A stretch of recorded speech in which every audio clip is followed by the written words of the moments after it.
Welcome to Charity Champions, the podcast where we hear from the leaders and innovators and change makers shaping the future of the charity sector. I'm your host, Emily Formby from Charity Recruit, and today I'm delighted to be joined by Matt Hyde, Chief Executive of Lloyds Bank Foundation.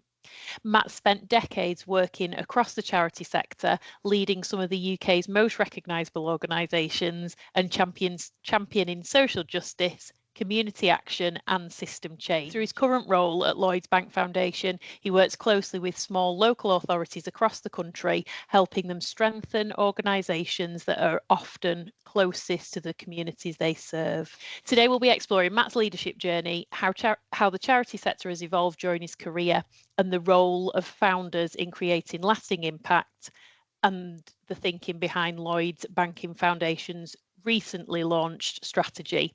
We'll also discuss what leadership looks like in today's environment and what the future holds for charities and civil society. That was a mouthful.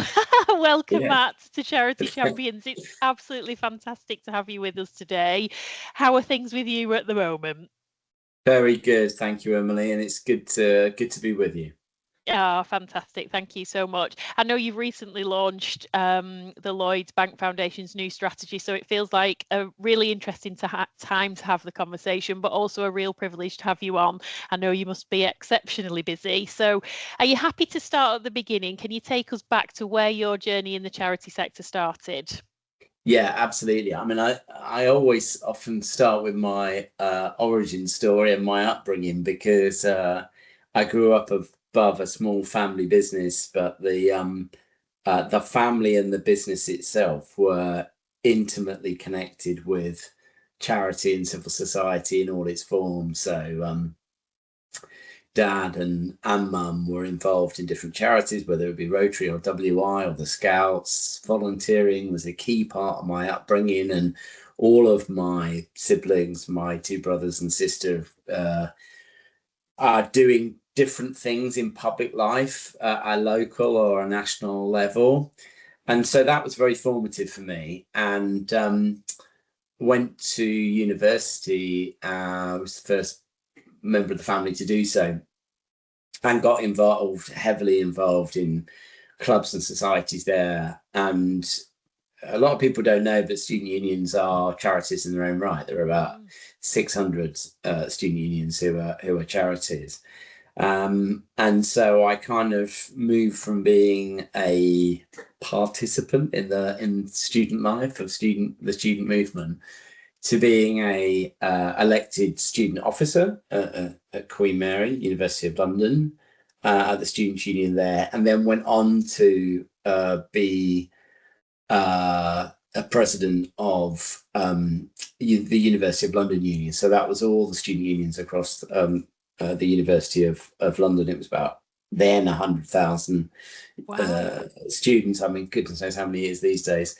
And then I went from that into the staff side. So there's a huge professional staff team that supports student officers and run student unions in all their glory. So that was really the route in, and it wasn't the plan. You know what? I studied English and I wanted to be a journalist. And really? It was during that time as being a student union officer that I realised I would rather be involved in making news and doing sort of social change than I would writing about it. And it was quite a big thing, because I've done a lot of work experience at places like EMAP in Peterborough, and I thought that was going to be my path. But anyway, the charity sector intervened and took a different route. What kept you in it then? Because, you know, I've interviewed a lot of people, and it's often the case that they've fallen into the charity sector accidentally. What you've described there is very much a way of life for you, wasn't it? Growing up with your siblings, all the volunteering side of things, you've kind of made that choice to be in and around it. What's kept you in it throughout the time that you've spent in the sector? I think one of the things that people underestimate or misunderstand about the charity sector is how many different elements and components there are to the modern charity. So I think it's the diversity of activity that has meant that there's always been something interesting and different developmentally. Now, whether that was, I've run multiple commercial services, both in student unions. NUS had like one of the largest purchasing consortiums in the country at the time, and 120 million pounds worth, mainly licensed trade, but then actually shifted into retail. When I was at Scouts, we had so many different areas. We had our own insurance company, we had a conference centre, we had multiple activity centres, we had a retail arm, as well as all the sort of usual stuff that you deal with in fundraising and philanthropy and all that side. So, and then you've got, of course, all the purpose-driven elements of what you do, whether that's service delivery, whether that's influencing, public affairs, engagement, marketing, communications. So I think the fact, I'm ultimately a generalist. So the fact that I've done things that are pretty broad has meant that there's been constant learning along the way. And that's been complemented by things I've done in my non-exec volunteering and trustee life, whether that's being a Scout volunteer or being a trustee of Comic Relief or NCVO, the Poetry Society. And I think all of those things together are foundational if you're interested in systems change, because it's the ability to be able to navigate confidently or with sufficient confidence in different spheres that I think can make you more impactful, particularly when you get to a point in your career where you know a lot of people in the world of government, across the civil society space, in all its breadth and glory, and more relevant in this role in terms of purpose-driven business as well. Yeah. So I think that is the kind of breadth of skills that keeps you in it, because you're constantly learning, which I think is absolutely critical. But actually, you end up in a position whereby you have developed sufficient connections and networks that you're able to bring those together for greater social purpose. And that's what, that's the kind of stage I'm at this point in my life. That's amazing. I mean, you must be so well connected, and you must be approached all the time for your input, whether that's voluntary or, throughout your career. What makes you say yes to something? If you get approached for your expertise, what makes you say yes? Gosh, this is suddenly become like a coaching session, Emily. I the hardest thing of being a funder, I find, is that you are constantly being approached for people who just want to have a quick chat or a coffee. Right. And many funders are like the sort of funniest, best looking people in the room, and it's mainly because they've got money. So there's a lot of that goes on, and my instinct is to try and say yes to as many of those as possible, not least because on that journey, one of the ways I got here was for people giving me the time to mentor, to coach, to support, to champion. And I kind of want to do that for as many people that particularly I've worked with as possible. But the reality is there's only so many hours in the day. So I think one of the areas that I have learned, and I'm probably still learning, is to be more focused and judicious, because you can become a very busy person that's not making sufficient impact, or you end up working all the hours that God sends, and that's not necessarily good in terms of when you got a family as well. No. So I think it's interesting. I think it's one of the hardest bits of this job is constantly having to answer the question of, is this a priority? And is this going to help either the boat go faster, or ultimately is it going to ensure that the way you're using, well, how I'm prioritizing my diary time is having maximum impact, and as part of that, in a way that is being there for as many of the right stakeholders as possible. So whether that be the board, or whether that be the bank, or the senior leadership team and my direct reports, but also enough time with other staff across the organisation as well, and scouts would have been volunteers, and balancing that with the external and the networking, which is critical, in order to ensure that you're genuinely making a difference across systems. So I think it is the kind of perennial challenge of any effective strategic leader, is how you use your time properly. Absolutely. So just to pick up there on the early part of your career, you know, where you value that people that said yes to you or that were there for you. Can you talk us through a defining moment, you know, one of those experiences that stuck with you, that shaped who you've become as a leader today? I think it's difficult to pick out any one. I mean, I can think of individuals rather than moments. Right. So when I was a student officer at the University of London Union, I worked with a very inspirational and impressive leader called Leslie Dixon, who went to another student union and then went and worked and ran PSS in Liverpool for a number of years, and learnt a lot about how to lead with values, but also with clarity, and also grit as well to get things done, which means also taking difficult decisions.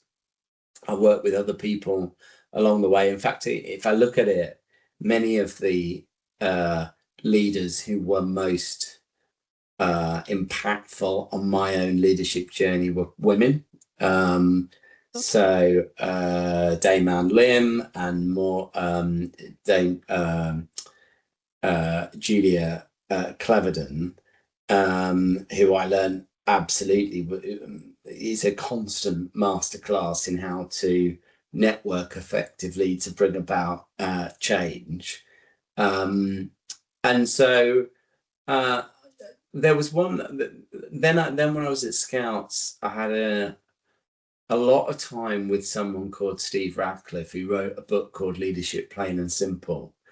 And that really got me to think about not just about energy management and how do you use the building of the future to create energy in an organization, but particularly about engagement and how you really properly engage with people in a way you're totally there for them. And he developed a model called Future Engage Deliver, FED. And the book's definitely worth getting. I'm not on commission. I just think it's a cracking read, and it's a simple read as well. Like lots of the best and most impactful things. And so I learned a lot from Steve about really how to build and foster culture and create an environment where people are excited to come to work and feel valued and respected. Yeah. And how do you marry that with ambition to do a good job? And if you get those things together, particularly in a non-profit, that's how you can deliver real change. And you know, you can have organizations that are very ambitious and driven, but actually treat their people like crap. You can also have environments where it's a very nice environment, but it doesn't have the grit or the edge to deliver the opportunity of change that a community or a beneficiary group needs. And you've got to do both. So I would say those are some of the moments along the way that are where leaders who I've worked with. But I mean, I've got so many other mentors and coaches, you know. So Stuart Etherington, again at NCVO, had a big impact on me. And I've had different coaches I've used over that period of time. One I've used for about 15 years, and then and then use other people alongside that if I'm dealing with something specific, because you need a kind of different approach sometimes to unlock a particular knotty thing you're dealing with. There's so much in there. I think there's probably about 10 podcasts in themselves with all of that. And I would absolutely love to go into all of those, but I am conscious of your time, so we won't. I'm just interested to hear about what your thoughts are on what do you think in terms of leadership? So we're talking about leadership at scale, and you've led obviously a wealth of different organisations, volunteer-led organisations, you know, organisations with lots of paid staff. What would be the biggest misconception people have about leading at large scales like that? Okay, so I think that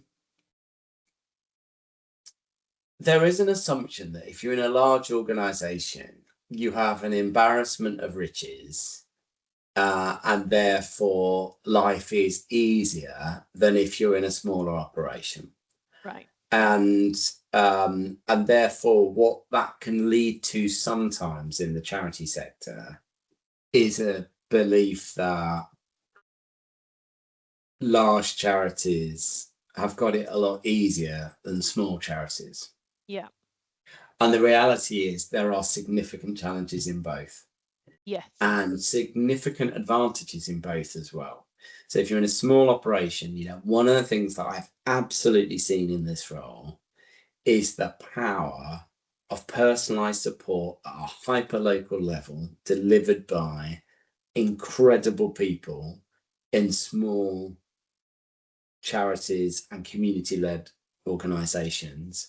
And they are the lifeblood of the country. And I absolutely believe we need to get better systems and commissioning environments to make those organizations thrive, because they are also hand to mouth. They are more vulnerable to being sustainable.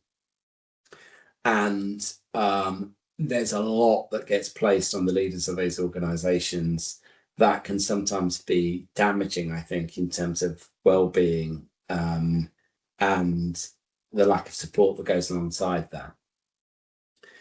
I've also seen large organizations that have swooped in, hoover up contracts, regardless of whether they were the best place to do so.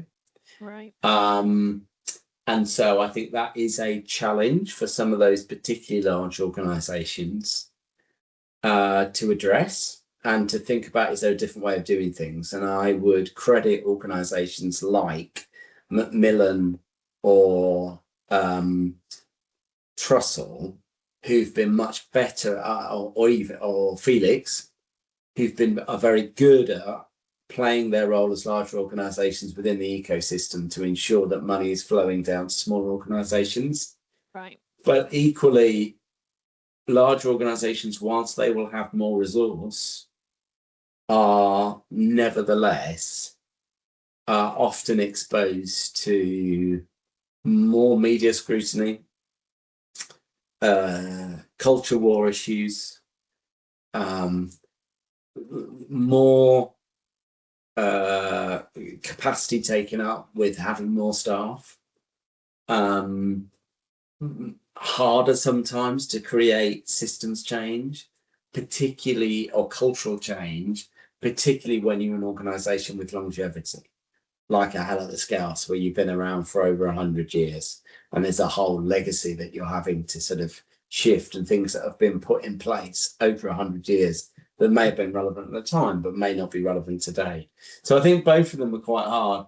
I mean, I'm very taken by the model of federated organizations as well. So, because I think that's where you can get the best of both worlds, local reach, smaller connectivity, volunteer run, but having the national brand and certain services that are delivered at a national level. So I'm thinking of the likes of Samaritans and YMCA and Scouts and Guides and Age UK and organisations, Citizens Advice.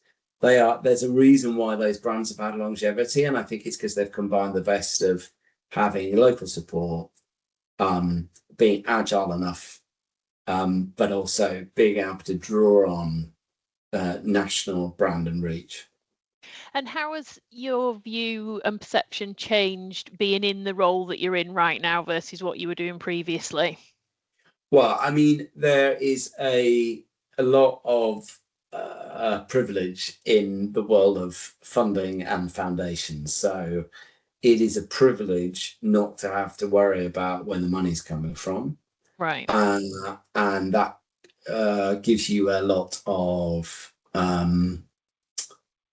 space to think, and I think a responsibility that goes with that to help other parts of the sector, either to tell the story of joining the dots up, which is sometimes what I try and do on things like LinkedIn, and that is really to help people who won't have the same bandwidth or headspace to understand the lie of the land and what conversations are happening and how they join up. So, and also there are less risks, frankly, than running a service delivery organization. So if you're not having those sorts of things that would have kept me awake at night, i.e. where's the money coming from and how are you keeping people in Scouts instance safe, that means that what a great platform to build on. And but also, as ever with any of these roles, I think you have to I always talk about you need to keep your eyes on the stars and your feet on the ground. So I go out a lot and try and see as many organizations that we are funding and supporting, so that you don't become too detached from what's actually happening in communities. And that you're therefore being focused enough on what's going to make a difference. And then the other thing I would say is, because you don't have the same pressure on funding, there is a risk that can lead to a slower pace or more complacency. So there's something that happens when you're requiring income and investment that drives certain entrepreneurial behaviors and innovation, that sometimes if you haven't got the imperative of if we don't change, then we've got to move at pace to seize opportunities, then what can happen is you could end up with a lot of what Claire Moriarty from Citizens Advice describes as round table-iters, i.e. lots and lots of meetings when you're sat around sort of stroking your chin about what the answer might be. And actually that's one of the bits that I've in the 2 years I've been doing this job, tried to be true to myself of not to keep up a pace that's unsustainable, but to move quick enough to recognize that there is so much need out there that requires funders to act with pace and urgency and focus, that requires a certain amount of drive and ambition. And you'll see that in the new strategy, I would hope. I was just going to say, how have you weaved that into your new strategy then? What's changed internally for the organisation? So let me talk a bit about the new strategy then, to put that in context. So for 40 years, we have been recognised as an effective corporate foundation, primarily focused on small local charities. There's been about £1 billion in real terms distributed over that period. and that's about 45,000 grants we've given over that period. Wow. And the power of what we do has been in our funding methodology. So yes, we give grants, but we give, particularly for the last decade, unrestricted income and core funding. So we don't specify what it needs to be spent on. Multi-year, so minimum 3 years, ideally. But the real jewel in the crown is the capacity building support we do on top of that. So if you want a fundraising consultant, you want coaches, you want mentors, you want a new CRM system, we'll pay for that alongside the unrestricted income. And we know that through that, against baseline data, you can double the pace at which an organisation can grow. And we did a big report with Charizone earlier in the year, which you can find online, which demonstrates the power of that investment. And as part of that capacity building support, obviously we leverage the power of the bank, where there's 65,000 employees, whereby either people are volunteering, fundraising, and we match that up to a point, but we leverage that time as well to provide skills-based volunteering into organisations that need that support as well. So we're really using the expertise and skills of people within the bank. So we're taking all of that with us, but we're conscious of that this is a real moment for the country and for the charity sector. So we know there are less, over the last decade, there were less people giving, so there's less philanthropy and donors, and there's less people volunteering.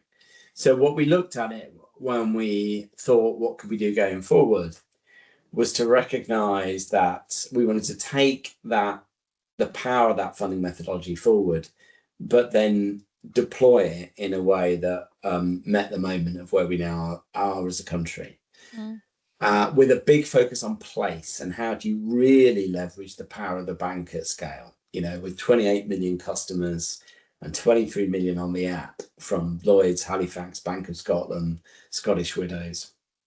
And so our mission going forward is to connect and catalyse community-led change.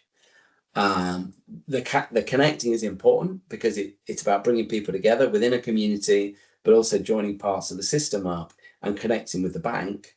But also the catalysing is important, and that's part of our history. We were one of the first foundations to back brands like Childline, who became a household name. So where's the next Childline coming from? The strategy is called In a Good Place, because we want everyone in England and Wales to be in a good place, that they're personally in a good place, that their home's a good place to live in, and that their community is a good place to belong to. And they're the three pillars of how to define whether someone's in a good place or not.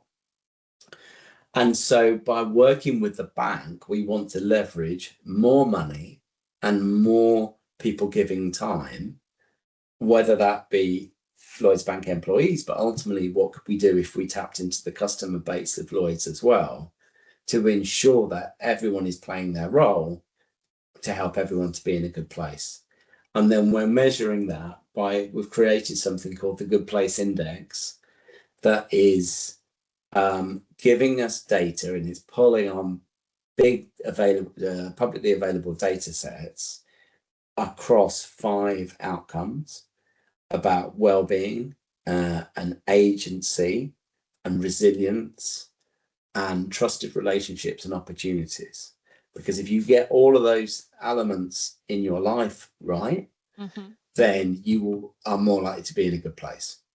And so that's the kind of strategy in a nutshell. And then we're going to go deep into 100 neighbourhoods across the country where we can test that at a very local level. And that builds on some work we've been doing around place-based systems change for the last particularly the last 7 or 8 years. So Wow. that's really, so it's drawing on our past and our strengths, but kind of putting rocket boosters on it and being ambitious about the next opportunity, next chapter in our history. Wow, there's a lot there, isn't there? And you, I suppose you know a good leader when you make it sound so simple. Well, do you know what, Emily? That actually is at the heart for me of strategic leadership. Mm. It is the line I quote a lot, which was told to me by a scout leader. Actually, was the chief commissioner, Tim Kidd, of the Scouts at the time, who used a wonderful phrase of, "We need to be clever on the inside and simple on the outside."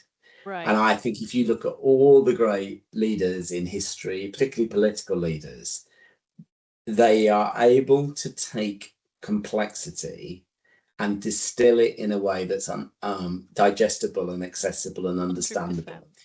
And we were very keen in this strategy not to get caught up in a complex narrative, because of course we're dealing with complex issues that are multifaceted and interconnected and all that kind of stuff, but we wanted to sort of hold ourselves to account on, could you explain it to anyone really simply? And that's where the In a Good Place narrative came from. And we're all guilty of it, and even in this interview I've talked about place-based systems change and things like that, but actually everyone can get whether you're in a good place or not and what it means. Absolutely. And it's funny because I always think about candidates in this situation, and I always say to candidates, if you can explain your role to somebody that's a non-expert, you've nailed your interview. So practice on someone who's not in your sector, or practice on a relative who isn't an accountant if you're an accountant. And if you can get your message across to them, you'll have nailed the interview. Because I'm a true believer in everything that you just said. The best people just explain things as though it's very simple, don't they? So I'm all on board with that. I'm interested. Just to finish that point, I mean, it's particularly important in systems change as well, because people within systems find comfort in slipping into a jargon that is relevant to that industry. I mean, I'm talking at the NHS Confed conference on Wednesday, and health is a prime candidate in that it can use its own codes and ways of talking. And the problem with that is it's alienating. I mean, it's one of my points about the impact economy at the moment. I mean, I'm a big fan of the impact economy, but if you become too jargonistic or inaccessible, the very people who would benefit from what you're talking about won't be able to access what you want. And I think it almost requires a greater degree of confidence in the subject matter to be able to use language that is more accessible and digestible. I agree 100%. And I've been in recruitment for nearly 24 years now, and I've done a variety of different recruitment in that time. And I think the best candidates are the ones who can explain to me their job role, and I'll understand it at the end of it, even though I'm not an expert in that sector. And yeah, I agree with you. I just wanted to pick up on the core funding element you talked about there, because I know a lot of the charity CEOs who I speak with who have applied for funding often, talk about how the core costs aren't part of the funding application that they've been to and that they've gone for, and the difference it would make if those core costs were accounted for. Just talk me through your standpoint on that. Well, I mean, we believe unrestricted income is key. It's not to say we don't do some project funding, we do, but the vast majority is unrestricted income.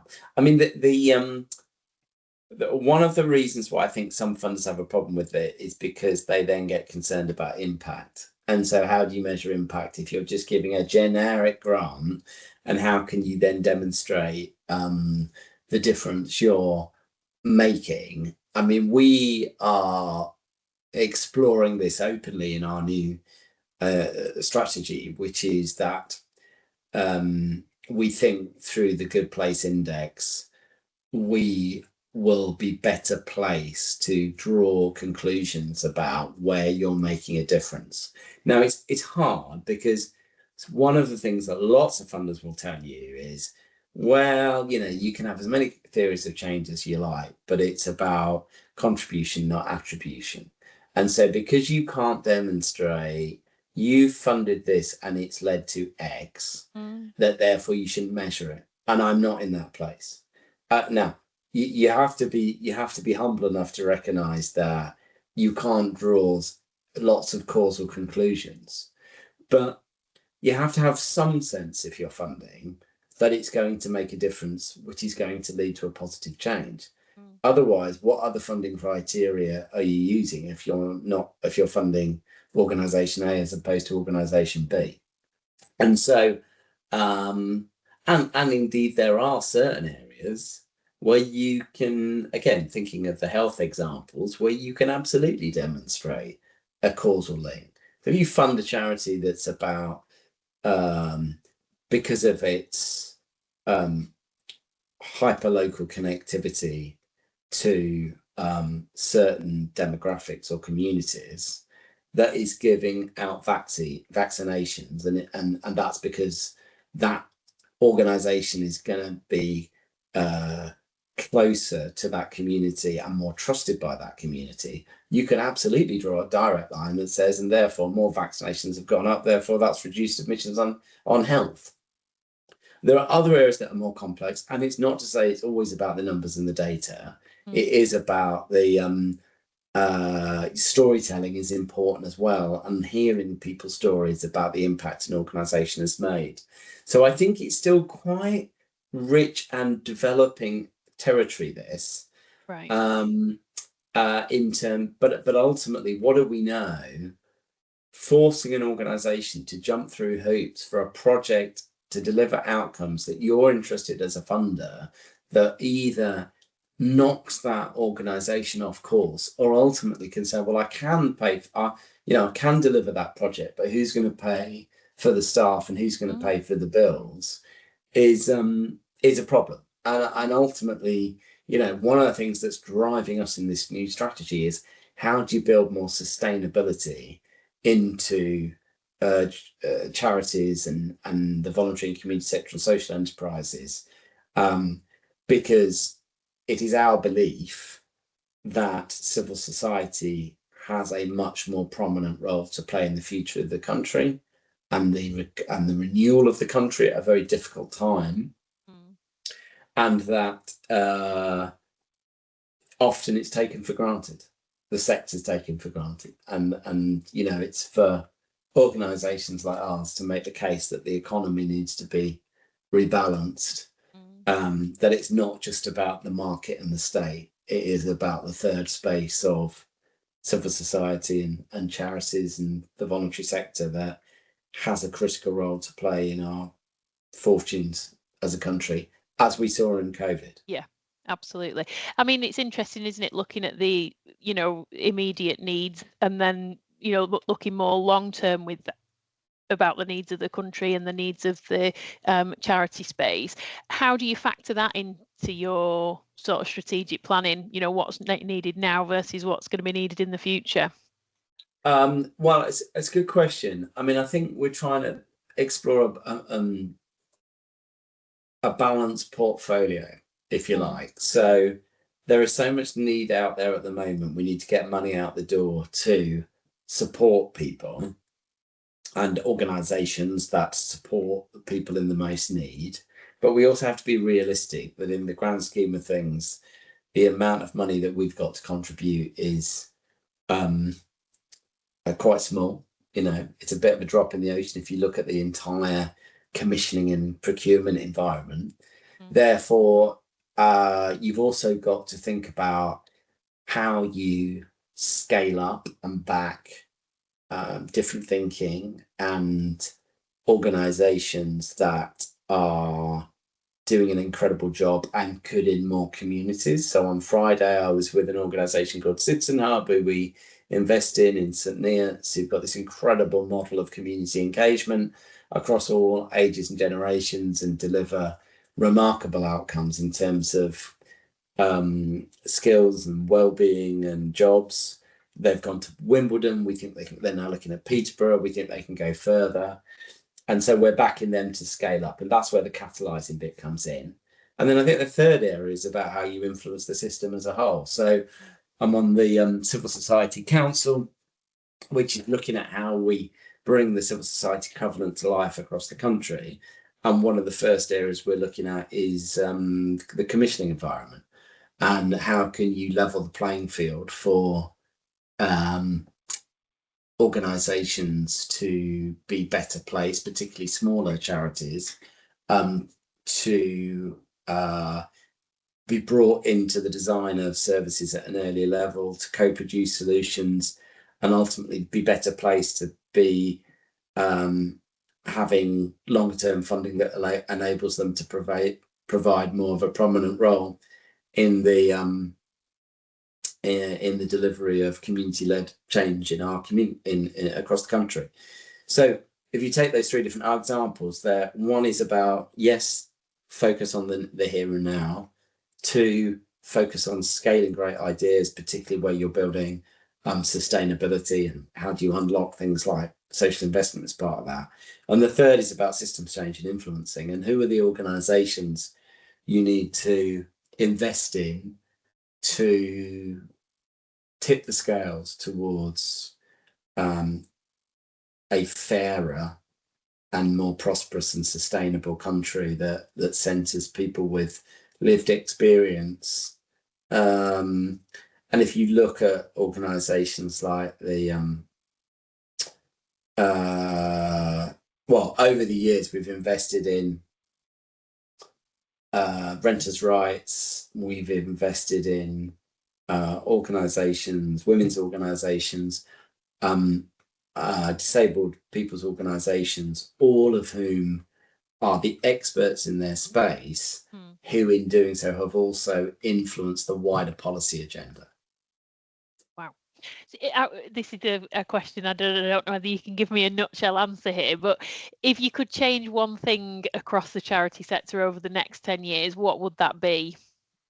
I can give you a relatively straightforward answer there. I think we need to change the economy. Okay, go on. And what I mean by that is we are caught in a binary choice between, does the state provide a service or does the private sector?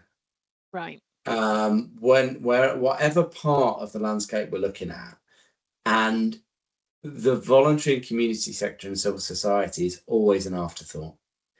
And those numbers, they're the amount we invest through commission services is much lower than the OECD average.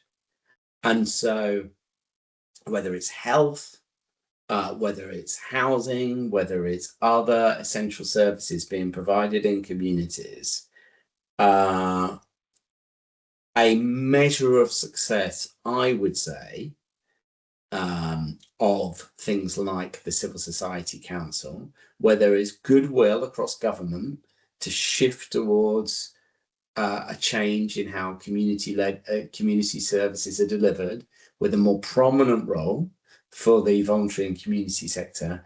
I would be tracking a percentage of, like, can you double the amount of money that's going through those commission services into the delivery of public services. So this is absolutely about public service reform, and not just saying, okay, well, if it's not the public sector delivering it, it must be a business.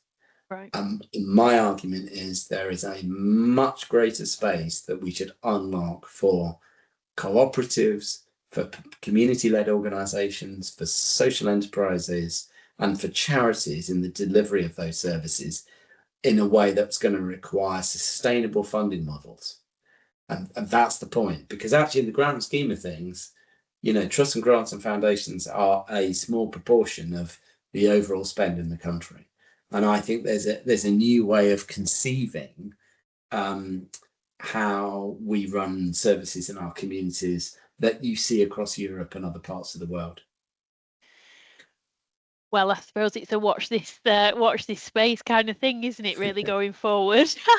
What's next for you, Matt? Where do you see your future going? Well, I mean, look, we've just done a strategy, so we've got to deliver it, and that's my primary interest at the moment. Is look, it's about, like any plan. I mean, what's the saying? The plans don't survive first contact with the enemy sometimes. So it's not about what you write down in a document, as important as that is to set the direction of where you're going. It's about whether that gives the springboard to deliver what you're saying you're going to do. So that requires, we've been through a restructure this year, which was, as you can imagine, it's always difficult when you go through a period like that. But we've got clarity over who we need and what we need to deliver that. It's about how we can unlock through our relationship with Lloyds Banking Group the assets that exist there, and then how we can work in partnership with others to ensure that we can leverage more investment. And then from that, can we execute it and deliver it and invest in a way that is impactful in the right organisations and the right communities? So that is, that's going to take up the chunk of my time. I'm still on the board of Comic Relief, albeit that I've been there a number of years. So I'm literally towards the end of my time at Comic, and that's been great. We've just come off the back of the big help out and the big lunch weekend, which has gone well. And when we think about what does that mean in the future, but there'll never be any sort of shortage of things to do in the world. So I'm sure I shall be kept busy for a number of years, hopefully, God willing. Especially if you continue to say yes. Well, that's right. I mean, but and look, it's always, I find it's harder to say no, but a lot of things I've said yes to always took a little bit of courage and what could go wrong, and generally that stood me in good stead, and it's led to a pretty exciting and fun career so far. That hopefully has led to quite a bit of impact along the way. 100%.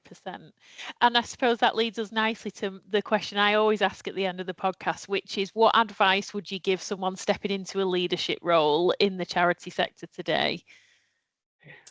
You are only as good as the people around you. So get the right people around you as your backup team. That's make the right appointments and spending enough time to ensure that you've got people around you who will speak truth to power, but also that complement your skills, that give energy, but can do things that you can't. Ideally, recruit people who are better than you, because that means that when you move on, that they'll be able to fill that role.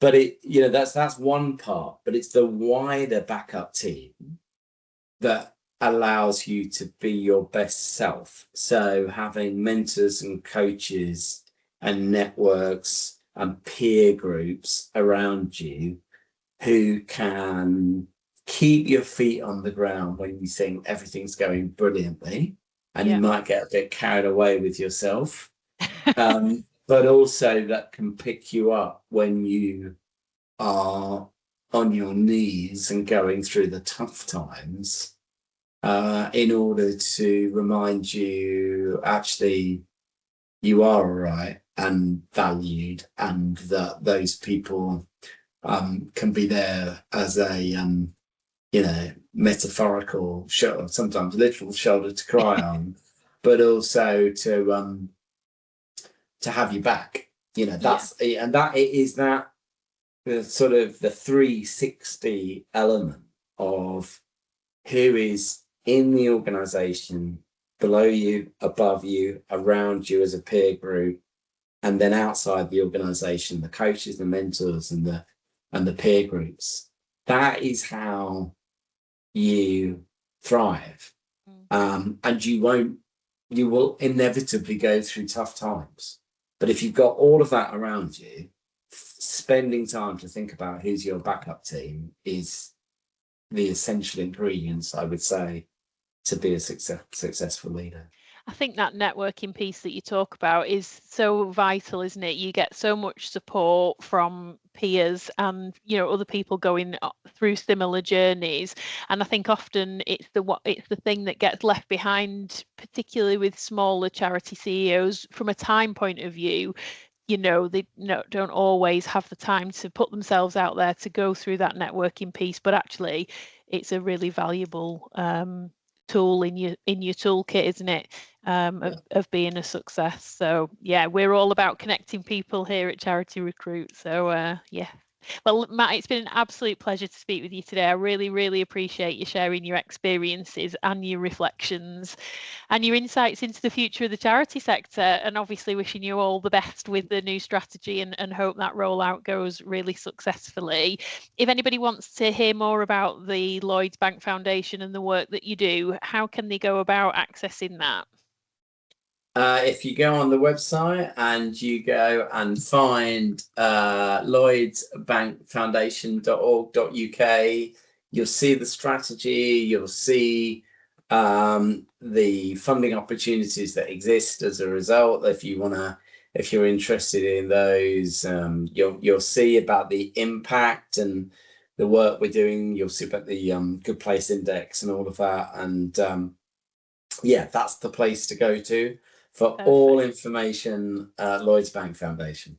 I can't wait to see the Good Place trending out there. It'll be it'll be great, won't it? I think it's something that a lot of people can get behind. So all the very best with that, and thank you again so much for being part of the podcast, and thank you to our listeners as well for tuning in, and we'll see you all again soon.